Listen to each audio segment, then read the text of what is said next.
Hello, you are tuned to Cafe Cabaret. This is The Wrong Hero presenting Postmodern Parables. And by Postmodern Parables, like that. There we go. Cute little kitties.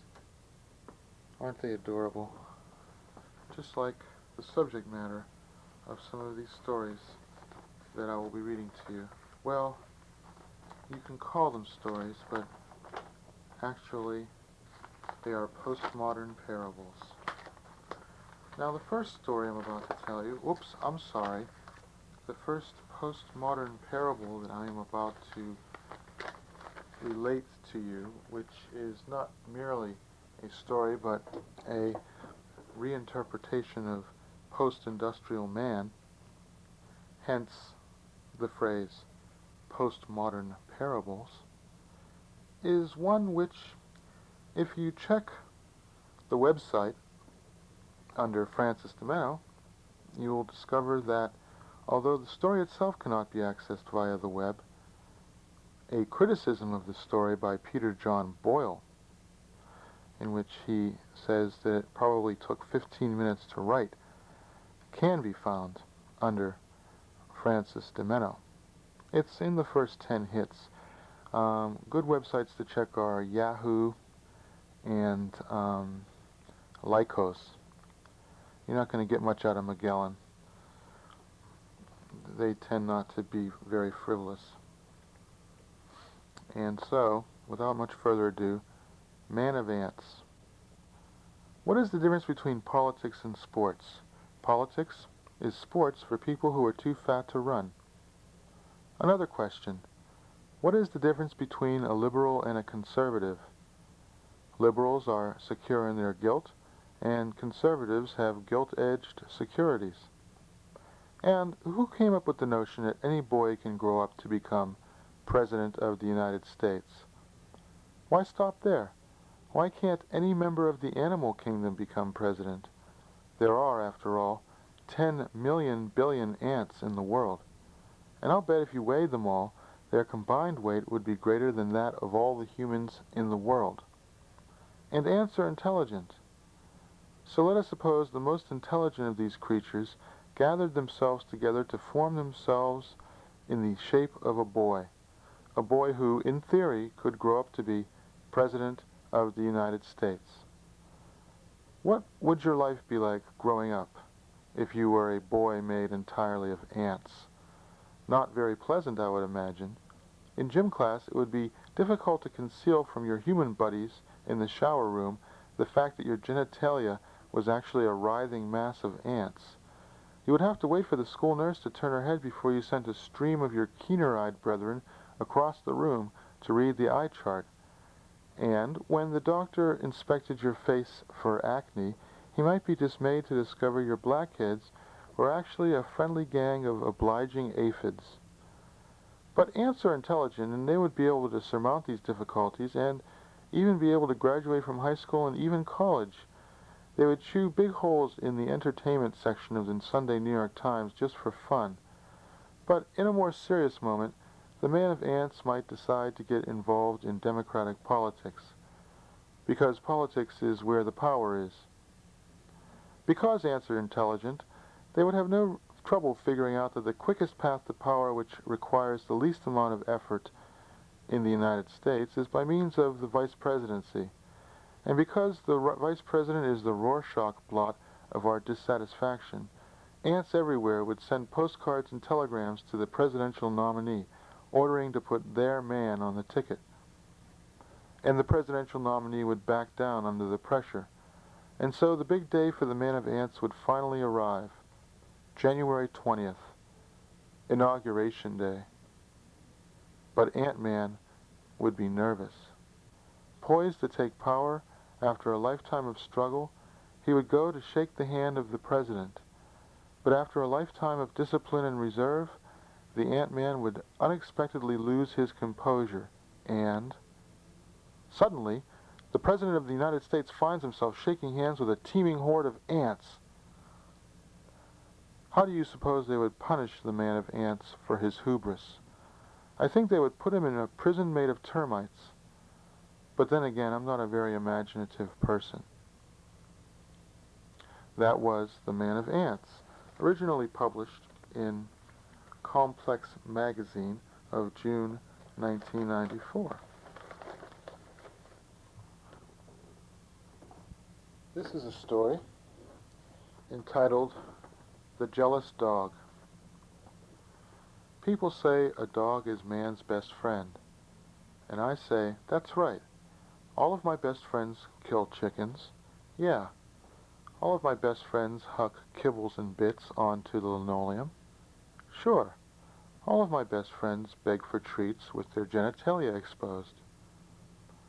So, if you think that a dog is a man's best friend, then think again. Because this is a story that will just about break your heart. It's a story about how jealous man's best friend can be. And I know. I've done many things. I've read a book. I've heard the hooty owl. And I've stayed in fancy motels, too. Once there was a farmer who had 3 pets, a dog, a cat, and a pig. Also, a pet chameleon, but that comes in much later in the story. Anyway, the dog had his own dish, and though he should have been happy with that, he was jealous because the farmer bought a fur coat for his pet pig. Well, then the pig got upset because the farmer gave brownies to the jealous dog. The dog was angry because the brownies weren't homemade, they were the stale kind, wrapped in cellophane that you buy at bus stations for 2 for 39 cents. So the jealous dog sat in the pig's trough. Well, sir, the pig got so worried about the jealous dog that he couldn't eat no more and wasted away to skin and bone. And wouldn't you know it, the pig got so his lovely fur coat wouldn't even fit him anymore. Of course, now the jealous dog was all set to claim the fur for himself. But instead, the pig gave it to the cat. Tabby was spiteful and wouldn't even let the dog so much as try it on. And it went on like this. And so the jealous dog sulked until one day the farmer went out and bought him a dog tuxedo with diamond-studded cufflinks. So then the cat demanded and got a $2,000 wedding gown. Well, you know, the pig, who loved the cat, was heartbroken when all of a sudden Tabby eloped with a tomcat named Fred and ran away with the fur coat in the bargain. The jealous dog was so gratified that the cat was out of the picture that he bought the broken-hearted pig a pet chameleon. The pig loved his new pet, but one day the jealous dog tried to eat the chameleon. But the clever chameleon hid on the back of the farmer's trouser leg. And now the dog is dead, the pig is fat, and the chameleon has his own dish.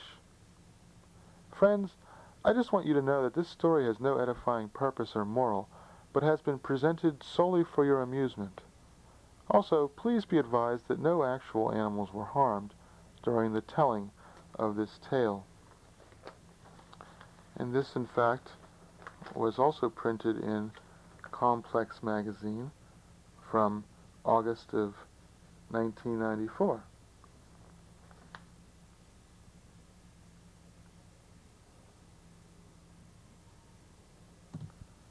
This story is entitled Myopia Incorporated, A Tale of the 80s.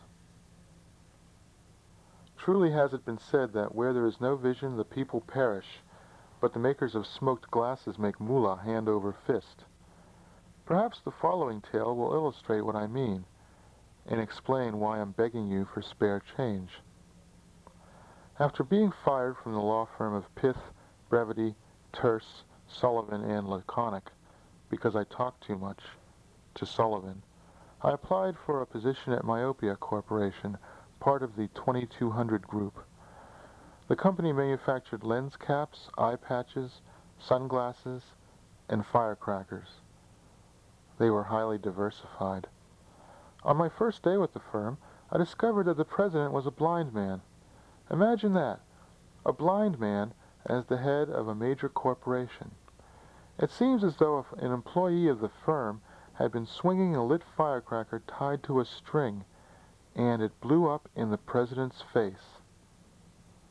That man was later demoted. Anyway, from the very first day on the job, I recognized that there was something very odd about the president. Was it the cane, the seeing eye dog, or the fact that his clothes didn't match? Or was it because everyone was afraid of him? Anyway, I looked at my boss and said, "This is a decision world, and I've got to start making some big decisions. If a blind man can be president of a major corporation, think of what I, blessed with the gift of sight, could accomplish." So I resolved right then and there to take over the company by pretending to be blind. I started gradually. At first, I pretended to be colorblind. I wore tinted glasses. I bought a seeing eye puppy. Before too very long, I had convinced all my fellow employees that I, too, was blind. On that basis, they figured that I was some sort of big shot. After all, who ever heard of two blind men both running a major corporation? Before long, I was in, and the blind president was out. And can I tell you something? Stealing the company from the blind man was a snap. The blind bastard never saw me coming. I pulled the rug right out from under him. By the time he figured out what was going on, Myopia Corporation was the fattest asset in my portfolio.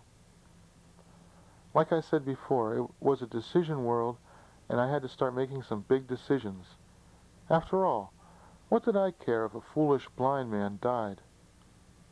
No sooner had he breathed his last than I sold Myopia Corp's assets for pennies on the dollar and made a series of risky investments, East German marks and Ukrainian nuclear reactors. I had figured that when the United States finally lost the Cold War and communism took over, I'd be sitting pretty. But I didn't read the newspaper because I was pretending to be blind, and when the Berlin Wall fell, I was the last to know. Truly, I was the blind one. So my wife divorced me. She said she never knew what she saw in me. My seeing eye dog bit me. I was evicted from my apartment. I lived out on the street for a while. Finally, I found a place to sleep, a dumbwaiter in a fleabag hotel. And I live my life in darkness. So now, my clothes don't match, and everyone is afraid of me. But someday the blind fools will recognize my true genius, and then they'll see. They'll all see. Now, are you going to lend me a quarter or not? No? Well, let me tell you something else. When I find the bum who spits like a nickel, I'll kick his ass. That was from Complex magazine from September of 1994. Now, on a more serious note, I'd like to read a piece called Why and Wherefore. Round about the middle of your life, you stand balanced in a way which is monumentally precarious, yet exquisitely seen as precisely such by nobody other than yourself. You close your eyes and open them wider still, and close them once again to estimate your future. You know where you erred in the years before the present, and you suppose you'll be wrong again and again in the years to come. At this time, even the questions you ask proceed inexorably, from why and from what cause to wherefore and for what purpose. By the time most people who write knows what makes them want to write. By this time, most people who write know what makes them want to write. But then they begin to wonder what they hope to accomplish. And perhaps then they begin to see that beneath the visible world where things happen is a world whose images assume an intact form which challenges the primacy of what is real. It is as though we pass easily through actual fog, but are stopped short from time to time by imagined fog, consummately intangible yet altogether insurmountable. Prose, poetry, song, drama, film, history, legend, folklore, myth, ceremony, ritual, journalism, gossip, hearsay, rumor, as insubstantial as all of these things are, they fascinate us as easily as anything which we can touch, and touch us in ways which actual objects never can. And if you can capture the objects of this invisible world through craft, and bring them to a light where they can take on an aspect wherein they bring time to a halt, for howsoever long and for anyone whomsoever, be it only yourself, it is then you have hope to accomplish something infinitely less than real, yet infinitesimally more. And now, I'd also like to read the companion piece entitled Disgraceland, which is a review of Othello, the Moor of Venice by William Shakespeare, and Fallen Hero, the O.J. Simpson story by Don Davis. Mr. Davis's book Fallen Hero is a quickie biography of O.J. Simpson. Have we heard this story before? Yes. It was popular in the 17th century and was called Othello. Just replace the pivotal handkerchief with a pair of prescription-ground sunglasses and release Iago on $250,000 bail, and you've brought the story up to date. Of course, Mr. Shakespeare's book suffers in comparison by not being, quote, documented with 16 pages of photographs, unquote, and by lacking transcripts of 911 calls made by Desdemona to Venetian authorities. Regrettably, the immortal bard also omits appendices listing Othello's professional career record and major achievements, adjacent to a list of domestic violence hotlines and shelters. Shakespeare's earlier works include Romeo and Juliet, a similarly lurid tale of ill-starred love, and Julius Caesar, based on a true story of murder and intrigue at the highest levels of government. Mr. Davis has also authored classic page-turners like The Nanny Murder Trial and Death of an Angel. Davis's prose style is briskly readable, though his wording is sometimes inapt. Page 152, the leaks had begun already beginning, and his use of extended metaphors, page 16. Another lemon was put into O.J.'s bag when he was 5 years old, is trite. Shakespeare writes in a difficult style, often florid and rhetorical, but occasionally hypnotically mellifluous. 'Twas strange, 'twas passing strange. Sad to say, neither book has an index. This charming tale is rather cryptically entitled Vanilla No. There are 700 million unemployed, and that's just in the world. Who knows how high the figures are for the United States? Nowadays, it seems, people will do anything to keep their jobs. You can be walking downtown and see a guy sprinting down the street with smoke pouring out of his ears. Hey, mister, your head's on fire. No time for chit-chat, gotta get to work. People complain about how rude service workers can be, but the rude ones are usually those who have rock-solid job security, or those who are so burned out from the querulous demands of thousands of ill-bred customers that they just don't give a damn. But a lot of people on the job these days are scared out of their wits and will do almost anything at all to oblige you. For example, one time I walked into an ice cream parlor. I hate to admit it, but I was wasted. One eye was the size of a pinprick, and the other was the size of a bowling ball. Anyway, I walked up to the woman behind the counter, looked her straight in the eye, and said, "Give me a triple-decker ice cream cone." "What flavor would you like?" "Give me 1 scoop grapefruit sorbet, 1 scoop ginger snap molasses, and," here my pupils widened to the size of dinner plates, "1 scoop coffee cappuccino, almond bark chewing tobacco, Mexico City car exhaust fume, paint thinner rag, here kitty kitty, here kitty kitty, spotted owl, dolphin-free tuna, beached whale, koala bear, eucalyptus leaf, tangerine, mango, mocha chip, malted mastodon crunch. And I think I've changed my mind. I don't want it in a cone. Give it to me in a monkey's paw." And she looked at me and smiled and pleasantly said, "Will that be for here or to go?" Back in the old days, getting good service was like stealing treasure from an ogre's lair. 20 years ago, I was a callow, milk-faced Romeo going out with a reluctant but chipper French-Canadian Juliet of dubious lineage. One summer day, we strolled into a Baskin-Robbins, and the girlishly sulking brat behind the counter sized us up and said to her, What flavor Is that your boyfriend? To which my putative sweetheart, God bless her, whatever she is, coolly replied, Vanilla. No.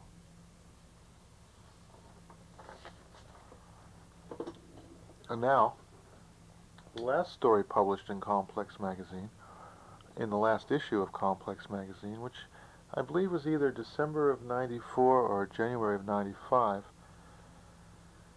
is on the internet. You could probably find it under the heading World's Greatest Sci-Fi Novel, but the actual title is Award-Winning Science Fiction Novel. Now, someone came up to me and asked if this was in fact a true story. I'll leave that for you to decide. And so, here it is. Award-winning science fiction novel. Not too very long ago, I found myself in Lawrence, Massachusetts, which, interestingly enough, some have called the worst city in the United States. I knew I would find something noteworthy there. In a city with such a successful rate of failure, how could I not succeed? And sure enough, in a trash can outside the municipality's one bookstore, I found a tattered paperback novel, which had been mostly hollowed out for some mysterious purpose. The title was illegible, but on the badly frayed cover there was encased, in a starburst of what I presumed to be a shade of galactic white and yellow, the startling legend, Award-winning science fiction novel. I transcribe for your delectation the 2 extant chapters of this putative masterpiece. Chapter 1. Gronk. The recently escaped convict noisily munched his galactic lasagna with ill-concealed satisfaction in a glibly lit food storage depot in Earth City's quaint Italian section. Making his departure, without paying the check, he hopped on his rocket sled and zoomed to the moon for a cold drink. Over his subatomic cocktail he gloated, "I've got the diamonds and the argon. Soon the universe will be mine." Peering out the window of the tavern, the convict's 7 keen sets of eyes noticed, in the parking dock, a gleaming new warp-fueled star cruiser with the key in the ignition. Quicker than 7 winks, he was blasting off in his illicitly acquired vehicle. "This is quite a stroke of luck," he mused. "Now I'll be able to obtain my objective all the sooner." A hoarse laugh escaped from the helmet speaker of the self-liberated prisoner, who was not all he seemed. Chapter 30. "Haw, haw, haw. 1 trillion credits and it's all mine." The convict chuckled from the observation tower of the warp-fueled star cruiser. "You'll never get away with this," said Zaz, the dwarfish, bird-like alien who was his captive. "That's for me to decide, small fry," the convict uttered with a croak as he pulled off his putty mask to reveal the leering face of an angry crimson Jovian. "So that's how you escaped hanging." "Precisely," grunted the convict, with a satisfied gleam glistering from 3 sets of horrible teeth. "Jovians have no windpipes." "Tell me more about your master plan." "I might as well, since you won't be around to inform anybody." The Jovian licked his chops with a tongue the size of a shovel blade. "I plan to destroy the universe. All the witnesses will be annihilated. It'll be the perfect crime. But why did you steal the diamonds? And the argon?" "Honestly, I don't know. They're as common as dirt on Jupiter. I guess I was just homesick." With that, the nimble-witted avian snatched the atom blaster from out of the holster of the startled Jovian. "The jig is up, you mug. Inspector Zaz, FBI. You're under arrest." "Fool! Do you think for 1 nanosecond I would let you near my blaster if it were loaded?" Plucky Inspector Zaz launched himself at the towering form of the Jovian and promptly landed, feathers and all, snugly inside one of the 14 bellies of the capacious creature. "That was a tasty snack," grunted the satisfied Jovian, while picking between his back uppers with his uranium tonsils. "Maybe I'll put off destroying the universe until after I've digested this tasty morsel. Haw, haw, haw." Not so fast, said the avian from inside of the Jovian's belly. But Jovians hear through the tops of their heads, and this one was wearing a hat. Well, that about does it for the stories published in Complex Magazine. And like I mentioned before, you can access those by way of the AS220 website, which I'm too lazy to give you the address because I don't feel like looking it up. But you can find it easily enough if you just type in Francis DiMenno. It'll lead you right to it. That is more or less the Wrong Heroes official website. You will find many other things on the AS220 website, including a description of the Cabaret of the Oddly Normal, where the Wrong Hero appears on the first Saturday of every month. Now, as long as we're in this mood, or mode, or what have you, I thought maybe I would do a few more of these postmodern parables. Now, this one was written after reading Shane and Trainspotting and A Clockwork Orange all in one sitting. And I call it Iron Horse Cowcatcher Dodging. I only have 3 chapters, Chapter 1, Chapter 15, and Chapter 30. I will first read from Chapter 1. As you look at my gravestone, you probably think, who is this cowpoke and who started him? Who planted him? Here. Who planted him here? My story starts with the words, Dominic Nabisco. Dominic Nabisco, bawled the Jasper in black. The sky pilot said it, and you've got to give him credit. But when the priest tried to shove a crispy little wafer and a mighty stingy bitty glass of grape juice through my sluice, I up and croaked out, wine, hell, give me old Panther Sweat with a nitro chaser, and be right quick about it, pard, or it's Boot Hill you'll be 6 feet under and lickety-split. Some whispered rhubarb twixt Doc Quack and the servant of God. Then up comes a purty gal in a white cap with some A No. 1 hospital moonshine that gargles down like nothing at all, but detonates in my feed bag with a kick like a Missouri mule. Going to give me another one, ma'am? I cracked with a wink from my good eye. Come on, sing out and don't be back'ard. Another hubbub twixt croaker and jackleg, and another jigger rattled down my papery gullet like the fast freight highballing it through Tanktown on its way to Knockout City. I felt jinky. I was plumb tuckered. I slept. In my dream, Cookie sends a churning volcano spewing hot molten java into the cups of dry-mouthed cowpokes slouching towards the chuck wagon to be born after a cold night spent in a cut-rate fart sack neath the constellation Cumulonimbus hard by the River Platte, a mile wide and an inch deep. Doggies are mawing round the gutter and campfire. They somehow know that it is not actually Wyoming, but death that will be their new home. Shut your stinkin' pie holes, I say to them, as I brace myself with a clandestine nip of old red-eye and stagger woozily towards the chow line to get my rasher of eggs with steak, beans, biscuits, gravy, ham, and everything else that makes the heart of man glad as he's roundin' herds on the long trail west. Suddenly, a rattler's castanets break the silence of the plains morn, and as the panicked calves start to mill around, then my spooky mount rears up, knocking me cold, and the next I know, I wake up in a sickbed with a horseshoe print planted on my throbbing noggin. Chapter 15. What's it going to be then, gunslinger? Said the presiding genius behind the bar as he squinted hard at me.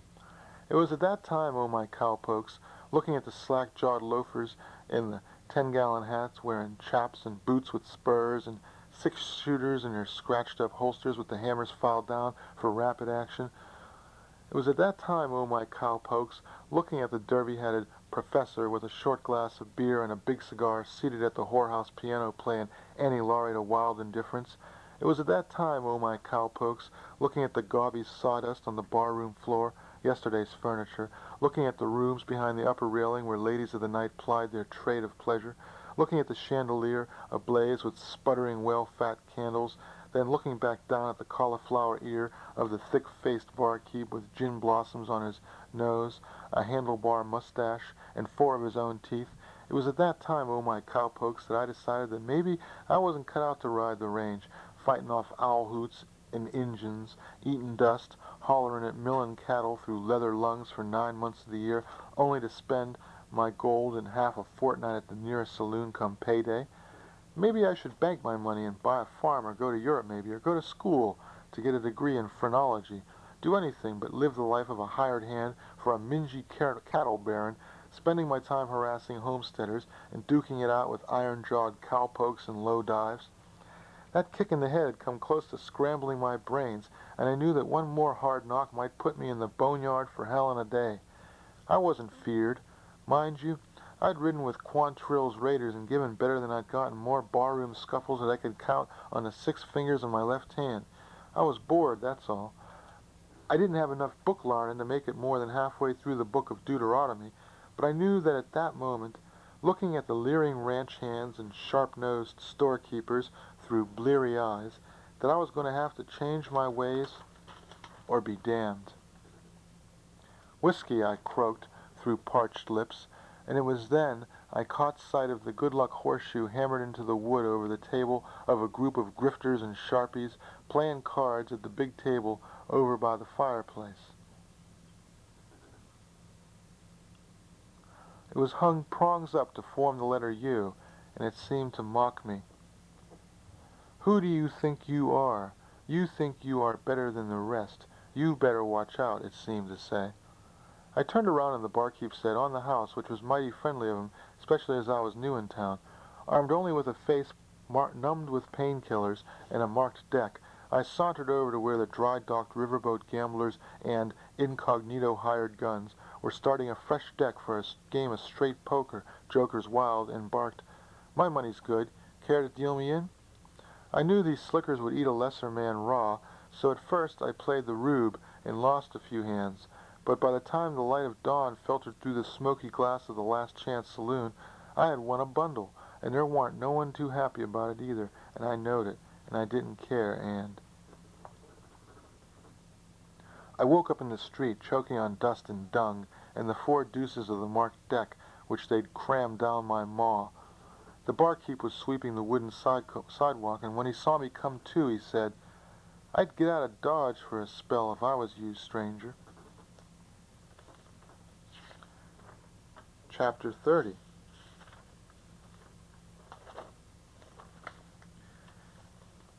I heard him whispering as I walked through the swinging doors of the saloon.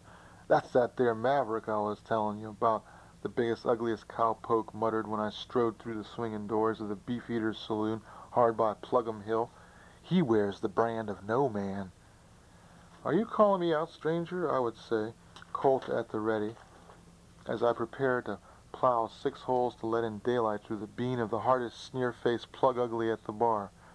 "I heard you were in the hospital again," he jeered, shoving a bottle of sarsaparilla pop in my general direction. "Sure you wouldn't care for some sody pop?" "I'll drink with you," said I, as I lifted up the belly wash, took a quick slug, then smashed the thick brown bottle on his clean-headed noggin, quicker'n you can say Chauncey Depew. As the blood flowed, I leaned back and took in the situation with a tight grin. I was cured, all right. This, of course, is a work in progress. And now I'd like to mention my sponsor, Angry Wounded Pride Beer.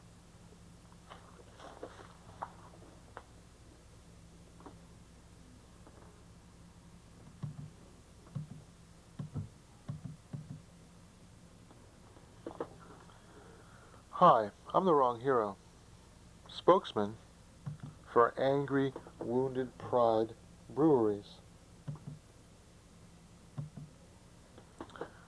Now let me tell you, first off, that Angry Wounded Pride Breweries is not like all them other fancy microbreweries, making them microbrews you have to pay the big bucks for.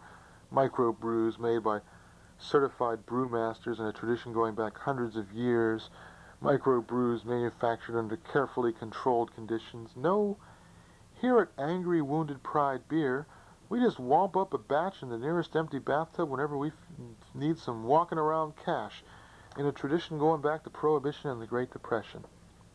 Now, we want you to know that we thought carefully about what we were going to name our beer, and it was our girlfriend who gave us the idea when she looked us straight in the eye and said, "Why aren't you concentrating on finding a real job so we can buy a house and raise a family instead of thinking of stupid beer names?"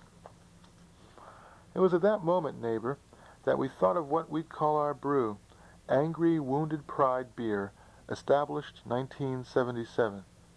Now, we don't have no truck with fancy hops imported from Czechoslovakia or some other formerly communist country. You know what kind of beer they have in Russia?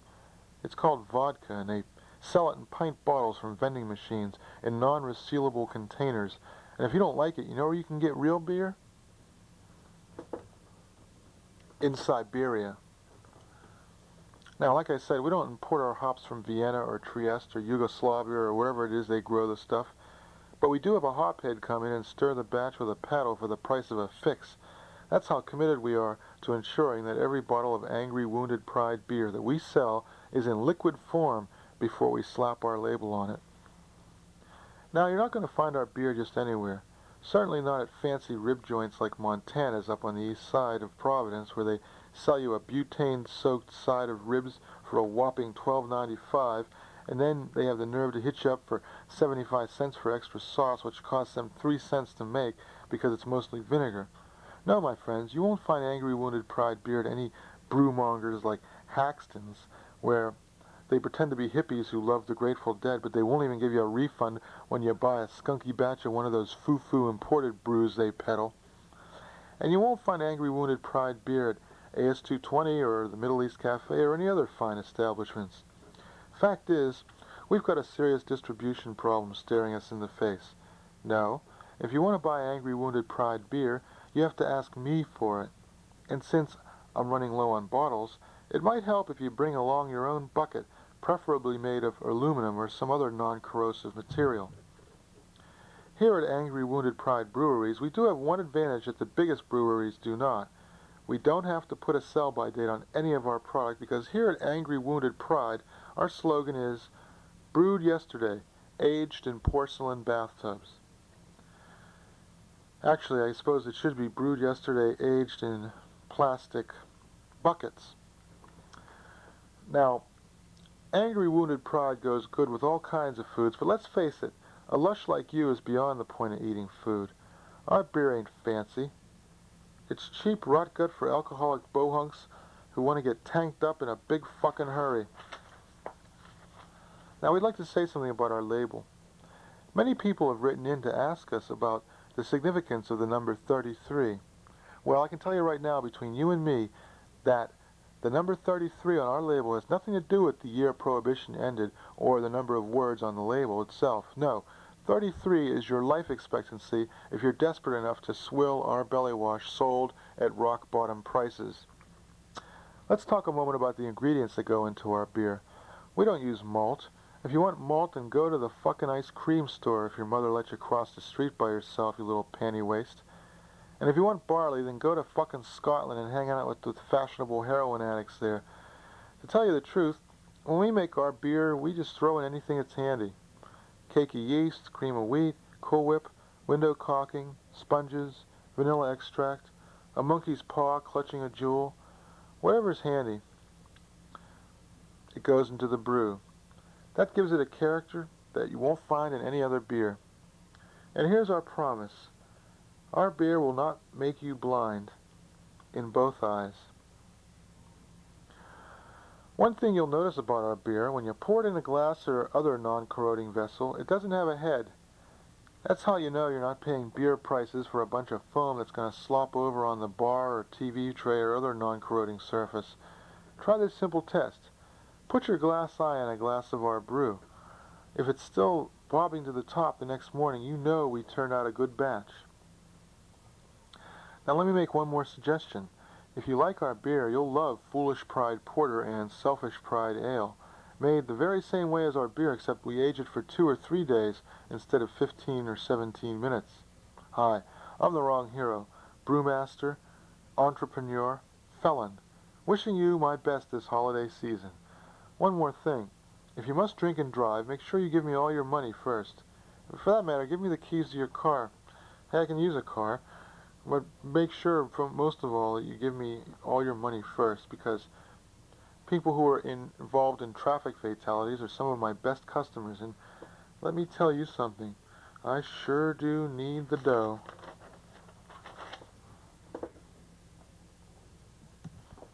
Well, as long as I'm emptying out my trash can here, um, reading some never-before-published pieces, and some of these pieces are in fact making their debut here on this program for the very first time. I guess I'll read this otherwise unpublishable review of a poetry reading at T.T. the Bears on June 3rd of 1996. I got there early. Jim Rader from Liberty is there. He talks somewhat loudly, dominating half the small table and chair space stage side, mostly about music, i.e. a street singer who performs Phil Oakes's When in Rome, but not all 20 minutes of it. I joke that Hollywood casts actors who are 3 times more attractive than their prototypes. For example, say Tom Cruise as Joe McCarthy, or Woody Harrelson as Larry Flint, although I didn't actually say that at the time because I didn't know about Woody Harrelson playing Flint. Anyway, Jim Rader's not sure if I'm actually kidding or not. Everybody's waiting for Jack Powers, who's late. They all seem to want to talk to Jack Powers, but Jack Powers is busy setting up. When he brings out the sign-up list, everybody rushes to sign up. Jim finishes his anecdote. He's 4th on the list. I sign up 3rd in red pen, while everybody else uses black. Jack is somewhat harried. He's thinking of 15 things at once, so when I ask him if I can videotape the show, he's none too cordial about it. He doesn't seem to remember me from the blizzard of January of '96, when I manned both my camera and his. He refers me to his wife. She says, sure. She also warns me that Jack gets pissed off when people exceed the 5-minute time limit. She also warns me that the show begins promptly at 8 p.m. Up first is this plump, wild-eyed fellow who does a funny performance piece. I think it was actually Lee Lateef. Then a slip of a lady with a found poem, i.e. one which 3 people had a hand in composing. Now, I always thought that found art had to do with stuff that was already written that you convert into your own by giving it a different title or something like that. Who knows? Anyway, then it's my turn. I read a piece called The 10 Commandments for the Coming Millennium, and I tell some jokes that went over well at AS220 2 nights previous, but they fall flat, in part perhaps because the patrons mistake them for poems, which is always a hazard at poetry readings when you try to do comedy, that the patrons will actually think that you're performing some sort of weird-ass avant-garde poetry. Also because the delivery is so rushed that my timing is off. For example, here's how the joke should be told. I know a man who had the weight of the world on his shoulders, and his head was completely crushed. But of course, when you have to say it fast, it's like, I know a man who had the weight of the world on his shoulders, and his head was completely crushed, and sort of doesn't even give you time to think about it. I finished up with, man is the only animal who compiles inane lists of what man is the only animal to do, which gives a big response from, of all people, Bonnie Boulay, who didn't insist that I pay the $3 cover, bless her soul. I guess she figured, once a moocher, always a moocher. I almost never pay a cover price when I go into TT's, at least if she's around, because, you know, I'm a big rock critic and all that stuff. Jim Rader gets up and compares me jokingly to Louis Zukowski and Elizabeth Bishop. I shout back that I studied under Elizabeth Bishop, which in fact I did. Jim Rader reads a piece which is very much like beatnik post-impressionism, say, of someone like Tom Veitch in the book Eat This. It's a very interesting story. Tom Veitch, who is probably principally known as an underground cartoonist who contributed work to I think it was called Slow Death Comics. He also did something for Marvel's Epic line called The One. But his book Eat This, which is only available from a small press, was actually a line-by-line parody of Truman Capote's Other Voices, Other Rooms, written in this incredibly insane sort of slang language. Anyway, I doubt that Jim Rader's ever heard of Tom Veitch's Eat This, and he's very funny. Next up is some fellow reading an improbable and none too original science fiction farrago, like the one you just heard several minutes ago. At the end of his set, he announces grandiloquently that he's leaving Stone Soup to become a monologist. At this point, I depart, go across the street to the crash pad I've occupied intermittently since 1979, and try to clean the stovetop for the first time since the day I moved in. When I get back, about an hour and 15 minutes later, the featured poet, Matt Boston, a bard in the confessional poetry mode, is taking his well-deserved bows. The other official feature poet is this strident woman who spouts agitated rhetoric in an irritatingly shrill voice. She had just been in a car accident, but I don't think that had much to do with it. So anyway, where was I? Oh yeah, we were sitting in darkness, much like we're sitting in right now here, just to give you an idea. Um, so anyway, she begins wailing about people who don't clean the microwave oven, and that's when I split. You see, I'm a radical liberal, certainly no libertarian, but when nationalism, old-timey preachifying, and identity politics get together, they're a deadly mix at a poetry reading. And then you mix in some self-righteous feminism, and you've lost me. And yet, then comes the Black Poetry Society from Cleveland, and they're really great. They perform 4 pieces in 30 minutes, which is about 20 minutes too long. They're very much in the mold of The Revolution Will Not Be Televised, The Last Poets. They combine scattered poetic prose, bongo-fired percussion, rhetoric, and rhythmic movement into a heady brew which leaves the remaining assembled poet-tasters somewhat bewildered but thrilled. Their last piece, The Park, is a tour de force combining song, movement, and a what-is-to-be-done dialogue between a reefer-toking radical and a naive young poet given to fancy words and technique. And yet, if the truth be told, a little bit of technique would sharpen, not diminish, the impact of this group. One drunk in the front row hollers for more, but Jack Powers smooths the segue into the final act, a sax and spoken word duet who were listenable even if their subject matter was somewhat violently misogynistic. Of course, you know, violent misogyny is the pornography of the 90s. And the front man seemed a little bit drunk. At one point he shouted, "When will this nightmare end?" And a drunken audience member shouts, "When you get off the stage." The sax player gives him a sideways look, and a minute later they leave. He leaves, then they finish, and the evening ends. Well, speaking of which, when will this nightmare end, you may well be asking yourself. Well, in about 13 minutes. Now, I'm sorry that there is no video component to go along with this audio, but surely staring at pictures of a cute kitten for 45 minutes certainly was enough to satisfy your every need in that regard. That is, your need for looking at cute kittens has probably been fully assuaged by now. And so, I would like to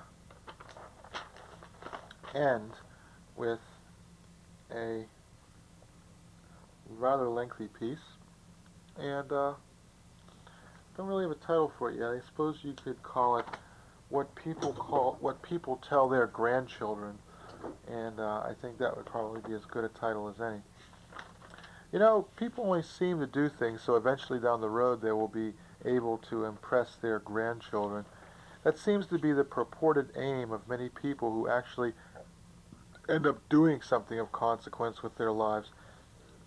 And sometimes if they undergo great disasters, they might console themselves in the middle of them by saying, well, at least I'll have something to say to my grandchildren. Like, for example, right about now, it's the World War II generation who's entering their senectitude, and they have a lot of stories to tell to their grandchildren, and some of the stories they tell have to do with fighting the war, which was, of course, a big event in their young lives. And I do have a tendency to notice that sometimes they get things a little bottled up, you know. They kind of get things a little balled up. Like they might say something like, "Well, you know, some call it the last good war we ever fought." Well, when I was a fighting, single-handedly, I might mention, it didn't seem so good to me at the time. Well, they're always saying like you're remembering stuff that they remember very well because they were 20 at the time, but which you can't possibly remember because you were yet to be born for another 20 or 30 years. Like, um, well, I'm sure you remember the time in 1960 when the Steelers won the Super Bowl. Well, I guess they didn't have a Super Bowl back then, but if they did, the Steelers would have won it. Yeah, I was fighting World War V, and there was Abraham Lincoln signing the Declaration of Independence, and George Washington was there, and he got a little axe and he cut down some Indians, and it was a really the Redskins was there, and the Steelers won, and it was World War II, and I was a sergeant, or maybe I was a lieutenant, and man and boy, I never done seen anything like it in all my born days. And always using these expressions from the horse and buggy days that had a great deal of relevance back then, but which of course mean next to nothing to us now, because we're ignorant and uneducated and we know nothing about history. So they go something like, well, sonny boy, now you're cooking with gas, and stuff like that. And always giving you good advice, but it's good advice from like 70 years ago, like, well, I wouldn't invest in amalgamated buggy whip if I was you. I hear they tell them horseless carriages are going to take over. They won't be needing horses no more. And they always tell jokes, like when you're working in the garden on a hot day, they might walk up to you and say, keep on working, young fella, and you know, you barely scratched the surface. Now, why is it that the sense of humor that older people have seems so lame to the younger generation? Like, say, sonny, do you know what Lincoln's Gettysburg Address was? 1600 Pennsylvania Avenue. You know, and as tedious as that is sometimes, you know, you love your grandparents, and when they tell stories, well, sometimes you're not very interested, but you'll listen to them because actually, you know, you can learn a lot from them, obviously, because when you think about it, to a certain extent, they're just senile versions of you. When you come right down to it, I mean, 50 years down the road, this is going to be you, buddy. So you listen to them, but I've been thinking, what is our generation going to have to say to our grandchildren when we finally hit like 70, 80 years old? Well, yeah, do you remember when the... Well, I don't know. I'll be like, well, yeah, man. Do you remember when the Grateful Dead were in Rochester, man? And Jerry did that 50-minute version of China Cat Sunflower? It was the last time he ever did it. And your grandma was pregnant with your dad at the time. And I wouldn't worry too much about it, though, because the acid was clean. And, was that the phone? No, it's just a flashback. I got my head up to the speaker back then. I was at this show in Rochester, and I had my head up to the speaker, and maybe it was the Ramones, I don't remember, but my ears still haven't stopped ringing, and it was like 50 years ago. Yeah, hello? Oh, yeah, it is the phone, yeah. Okay, hello? Look, dude, I told you to stop calling me, man. I don't need this hassle, okay? Like, later, man, I got a split. And that was my probation officer. He wanted to know what I was up to. You'd think after 50 years the dude would finally leave me alone, man. But no. The dude's like about 115 years old, and he's still on my case because I didn't call him back in 1983 to tell him I was going to Colombia on a vacation. You know, like, there was nothing going on. Nothing going on. Anyway, yeah, so your grandma had your dad, and she was tripping at the time, and well, don't worry, because there was no strychnine in the ass. It was clean stuff, and the fact that you and your dad have 7 fingers on each foot has nothing to do with it, man. So don't let the kids at the school tease you about it. Just tell them that having 7 fingers and toes means that you're really a superiorly endowed evolutionary being, and one of the new generation of laughing freemen and avatars who are going to change the world someday. So, now, if you got any more questions, little dude, you want to ask me about, you just come on over anytime you want to and bring some more of that there stuff you just gave me, man. It was good stuff. I haven't had any shit like that since 78. Matter of fact, I feel positively peppy. What was in that stuff anyway? Whoa! Yeah, hooey! Hey, listen, dude. Let's party, man, okay? Listen, you got any more of that stuff? because I think we could have a really good time with that. So anyway, I think you get the drift of what I'm telling you, whatever that was, okay? You know, I'm going to teach you a lesson I'll never remember. Yeah, the whole 60s, 70s thing, that was our equivalent of World War II. Um, I mean, what did, you know, because the thing is, what did we have? Watergate, Reagan, the Challenger disaster, the Gulf War, O.J. Simpson. And what did our parents have? Our grandparents. They had the Great Depression, World War II, the atomic bomb. Kind of a letdown when you look at it, you know? Anyway, the stories your grandparents tell you, sometimes they do tell you interesting stories, but they always seem to have this slight note of pathos which makes you a little uncomfortable. Like, you know, back in my day it was the Great Depression when I was a kid. We used to put and they'll go off on this tangent for about 10 minutes where they're like trying to think of a specific word instead of using some pronoun or something.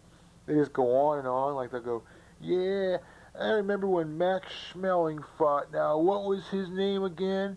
And they look at you like they expect you to bark out Joe Louis, but they'll stop for 10 minutes just so they can figure out the exact name. You know, they're really kind of compulsive about that, regardless of the fact that you wouldn't even recognize the exact name even if they did remember it, and you're not going to call them on it even if they don't give you the exact name.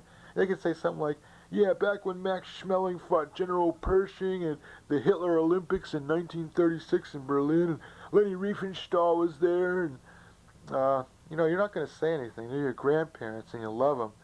But, you know, sometimes they get a little off the deep end because maybe their political philosophies and beliefs are just slightly different from yours, or perhaps they are 180 degrees different from yours, like when they say stuff like, Mussolini was a great man. I work on his railroad. He make the trains run on time. Oh, what are you going to say to him? No, Granddad, actually, he killed a lot of people. And you know, that's just a sort of irritating thing they do. And they tell you these stories about the hardships of their youth. You know, they're fascinating and all, but they tend to follow a somewhat predictable pattern. Like, yeah, back during the Great Depression, well, there weren't nothing so great about it. I'll tell you that right now. And you know, they'll skip and jump around. They'll go from one thing to another without finishing their sentence. They'll just assume that you're on their wavelength to such a perfect degree that you know exactly what they're saying before they even say it. But of course you don't, because there's like 40 years difference between you. I just think you have trouble relating to somebody who's 10 years older or younger than you. Just imagine what it's like relating to someone who's 50 years older than you. And think about in the future how you're going to relate to people who are 50 years younger than you. And there's a big difference there. It was a whole different world, just like it will be 50 years from now. Yeah, I remember back when nobody even had to have a computer, man. Like back when teenagers used to use drugs instead of having their clones experience them vicariously, man. Yeah, I remember all that stuff. And you kids today think you're so superior and stuff because you got them smart pills, and your inhibitory forebrains are much bigger, and your central cerebral cortexes have been surgically enhanced with, what do they call them things? They are called cybernetic prostheses. You know, of course our grandchildren will be these cold, emotionless robots who are half machines. Like, grandfather, your data does not compute. Kindly log off, reboot, and give me a new batch file when you decide to make more sense.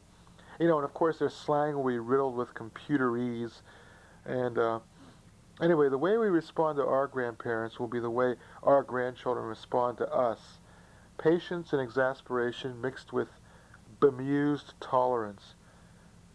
Like, yeah, back during the Great Depression, I used to put 10 minutes later, we didn't have no money, so we used to take the trolley. Huh?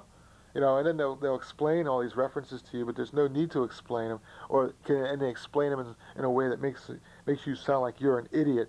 Well, you know, a trolley was sort of like I know what a trolley is, Grandpa. Anyway, yeah, we didn't have much money for the fare. Now, how much was it? Was it 2 cents or was it 5 cents? Was it 2 cents or was it 5 cents? Was it 2 cents or I don't care.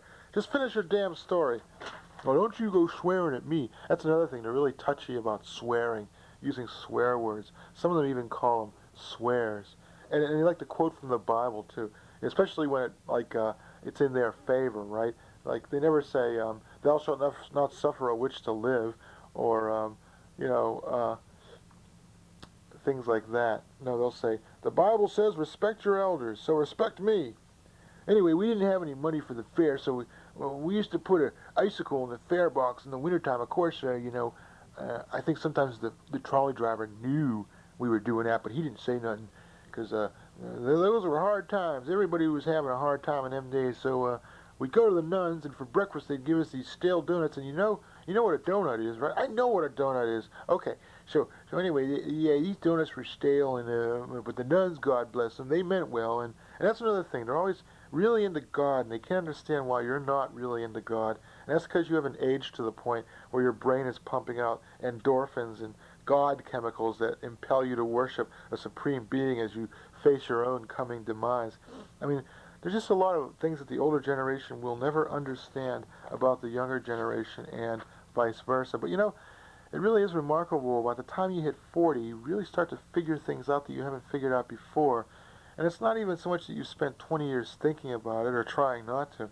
It's just that it sort of slowly dawns on you that all the things you were told as a child aren't strictly true.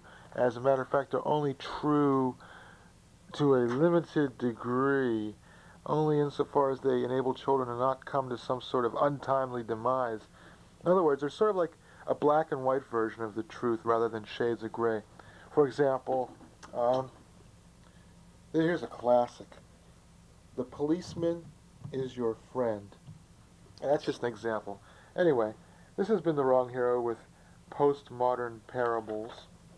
And so I hope you enjoyed it.